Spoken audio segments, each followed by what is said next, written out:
Let's mike day special. नमस्कार, let's mike में आपका स्वागत है। मैं हूँ राखी जैन।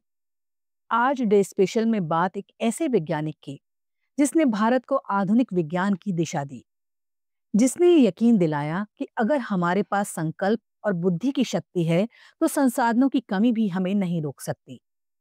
30 अक्टूबर को 1909 को जन्मे डॉक्टर होमी जहांगीर भाभा, जिन्हें भारत में परमाणु विज्ञान का जनक कहा जाता है, एक वैज्ञानिक, एक दूरदर्शी योजनाकार और एक सच्चे राष्ट्र निर्माता, जिनकी सोच ने आज के न्यूक्लियर इंडिया की नींव रखी। बंबई के एक पारसी परिवार में जन्मे होमी भाभा बचपन से ही असाधारण बुद्धिमान थे। उनके पिता न्यायाधीश थे और परिवार में शिक्षा का गहरा माहौल था। भाभा ने अपनी प्रारंभिक पढ़ाई मुंबई के cathedral and John Connon school में की और फिर आगे की शिक्षा के लिए इंग्लैंड चले गए। कैम्ब्रिज विश्वविद्यालय में उन्होंने मैकेनिकल इंजीनियरिंग पढ़ना शुरू किया, लेकिन मन विज्ञान में था। उन्होंने जल्द ही थियोरेटिकल फिजिक्स में रुख किया और विश्व के महान भौतिकविदों में शामिल हो गए। 1930 के दशक में जब यूरोप में क्वांटम थ्योरी और न्यूक्लियर साइंस पर शोध हो रहा था, भाभा उस क्रांति का हिस्सा थे। कैम्ब्रिज में रहते हुए उन्होंने कॉस्मिक रेज और कण भौतिकी पर महत्वपूर्ण शोध किया। उनके नाम पर प्रसिद्ध है भाभा स्कैटरिंग, एक महत्वपूर्ण खोज जिसने इलेक्ट्रॉन और पॉजिट्रॉन इंटरेक्शन को समझने में मदद की। उनका काम उस दौर में ब्रिटिश और यूरोपीय वैज्ञानिक जगत में खूब सराहा गया।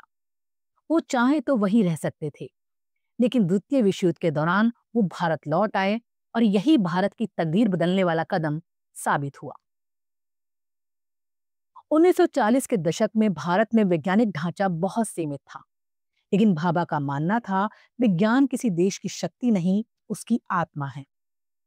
उन्होंने 1945 में Tata institute of fundamental research की स्थापना की। यह संस्थान भारतीय विज्ञान का केंद्र बना, जहां देश के होनहार वैज्ञानिकों को दिशा मिली। स्वतंत्रता के बाद जब प्रधानमंत्री जवाहरलाल नेहरू ने भारत के विकास का रोड मैप तैयार किया, तो भाभा उनके सबसे भरोसेमंद सलाहकार बने। 1948 में एटॉमिक एनर्जी कमीशन का गठन हुआ और भाभा को उसका पहला अध्यक्ष बनाया गया। भाभा की सोच स्पष्ट थी, भारत को परमाणु ऊर्जा में आत्मनिर्भर बनना होगा। वो सिर्फ बम के बारे में नहीं सोचते थे, बल्कि एटम फॉर पीस यानी शांति के लिए परमाणु की नीति में विश्वास रखते थे।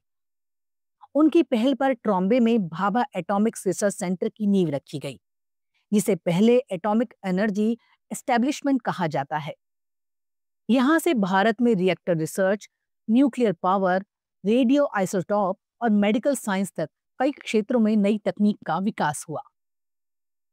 भाभा ने हमेशा कहा था, भारत के पास नदियां हैं, सूरज है, यूरेनियम है, बस हमें अपनी क्षमताओं को जगाने की जरूरत है। उनकी इस सोच ने भारत को ऊर्जा के क्षेत्र में आत्मनिर्भरता की राह दिखाई। होमी भाभा सिर्फ वैज्ञानिक नहीं थे, बल्कि कला, संगीत और स्थापत्य में भी गहरी रुचि रखते थे। उन्हें भारतीय संस्कृति से गहरा लगाव था।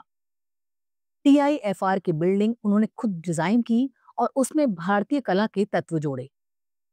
उनके दफ्तर की दीवारों पर भारत के महान चित्रकारों हुसैन, राजा रवि वर्मा और रजा की कलाकृतियां सजती थीं।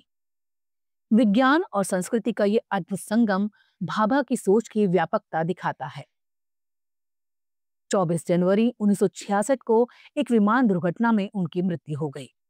ये विमान air India flight 101 Mont Blanc पर्वत से टकरा गया। उनकी मृत्यु रहस्यमयी परिस्थितियों में हुई और कई साजिशी सिद्धांत भी सामने आए, लेकिन भाभा के सपने नहीं मरे। उनकी संस्थाएं आज भी जीवित हैं।